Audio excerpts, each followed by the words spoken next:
The stillness of early morning at the remote airbase was suddenly disrupted by the blaring sound of loudspeakers and the rapid movement of personnel. Orders had just been issued for a scheduled live-fire exercise involving multiple A-10 Thunderbolt II attack aircraft.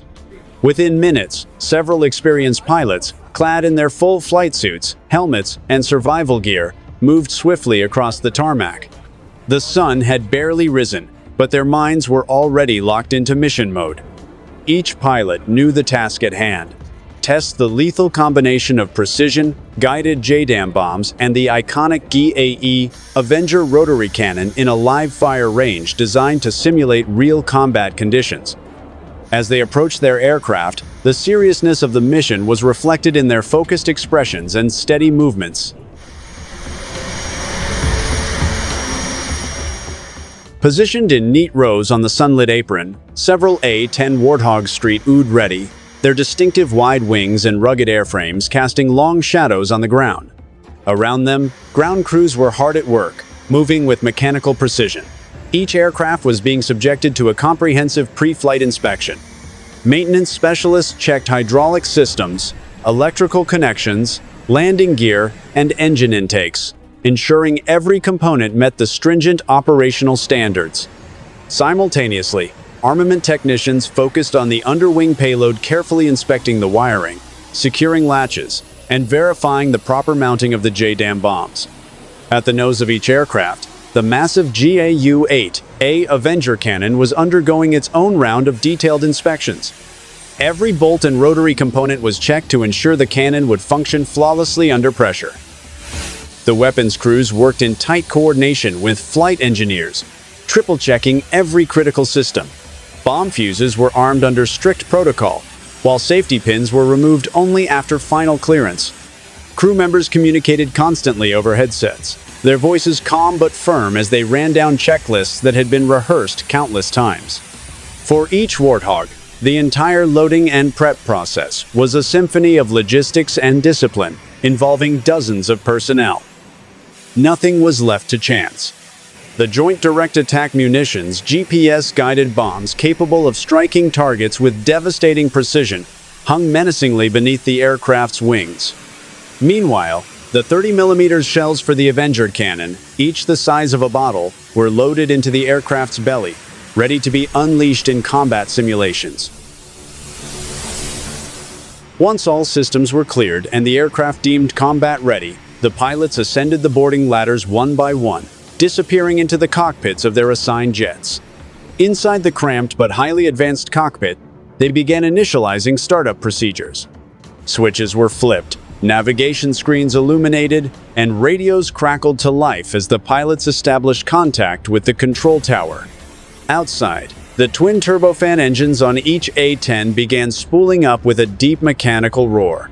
Within moments, the once quiet tarmac erupted into a chorus of jet noise and ground crew coordination. One by one, the canopies were sealed shut, and each aircraft came alive, systems blinking, targeting pods aligning, and HUDs displaying mission parameters. The mission was now fully underway. One by one, the aircraft began to taxi from the apron toward the taxiway. Ground crew members gave final hand signals while carefully monitoring the movement of each jet. The scene reflected discipline and operational efficiency, typical of U.S. Air Force combat procedures. Upon reaching the end of the runway, the A-10 formation prepared for takeoff. After receiving clearance from the control tower, the pilots pushed the throttles forward, and within seconds, the aircraft lifted off the runway, gaining altitude steadily. The roar of the engines echoed across the morning sky, now filled with overwhelming aerial power. At operational altitude, the pilots guided their aircraft toward the designated firing range.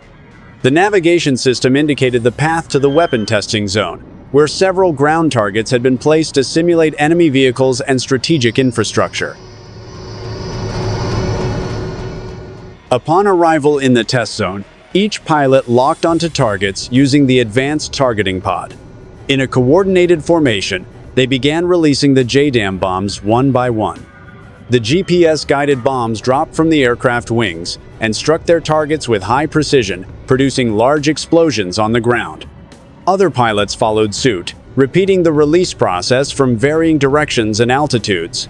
All JDAMs successfully hit their designated targets. Ground observers documented the accuracy and blast patterns for post-exercise evaluation. The results showed high precision and maximum destructive effectiveness. Once the JDAM tests concluded, it was time for the A-10's primary weapon to speak. The pilots adjusted their altitude and began diving toward ground targets. Once in firing position, the GAU-8A Avenger opened fire. The burst sound of the spinning barrels broke the air, sending waves of 30mm rounds toward the targets. The gunfire struck replica armored vehicles, enemy buildings, and mock bunkers. Each attack run demonstrated exceptional accuracy and the penetrating power of the rounds, even from extreme distances and angles. Some pilots fired from low and slanted positions, testing the weapon's effectiveness under extreme maneuvering. For over 30 minutes, the pilots performed consecutive attack runs. Every burst was recorded through targeting cameras and monitored by ground command personnel. The results indicated stable weapon performance, consistent round distribution, and sustained effectiveness under high-pressure conditions. The exercise also tested coordination capabilities between aircraft in small unit formations. While one pilot executed a firing run, another secured the exit route and prepared for a follow-up strike. This tactic simulated real-world combat scenarios that demand rapid attack rotations and precise coordination. After all JDAMs and GAU-8 ammunition were expended, the pilots pulled their aircraft to medium altitude and prepared to return to base. The return flight was carried out in a clean formation, with active communications to ensure the safety of the entire unit. One by one, the A-10s returned and landed smoothly at the airbase. Ground crews immediately welcomed them and conducted quick inspections. The pilots exited their cockpits and submitted initial reports to the evaluation team. Some appeared enthusiastic about the day's test results. Technical teams began downloading system data from the aircraft for further analysis. Targeting footage, weapons system recordings, and navigational data became essential materials for evaluating the effectiveness of the strikes and the stability of the weapon systems during the trial. That day's test marked a significant success in affirming the operational readiness of the A-10 Thunderbolt II.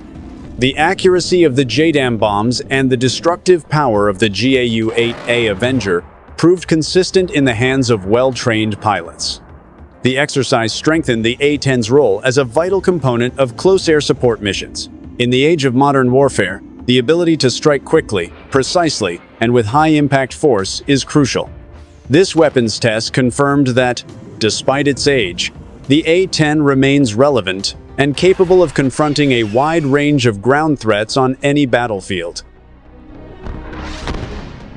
The A-10's rugged design and survivability, paired with pilot proficiency, make it one of the most feared ground attack platforms.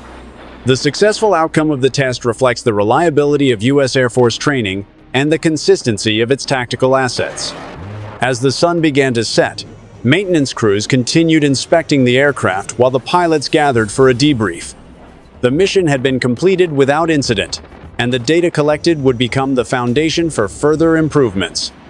The combination of precision bombing and automatic firepower once again proved its irreplaceable value in combat operations.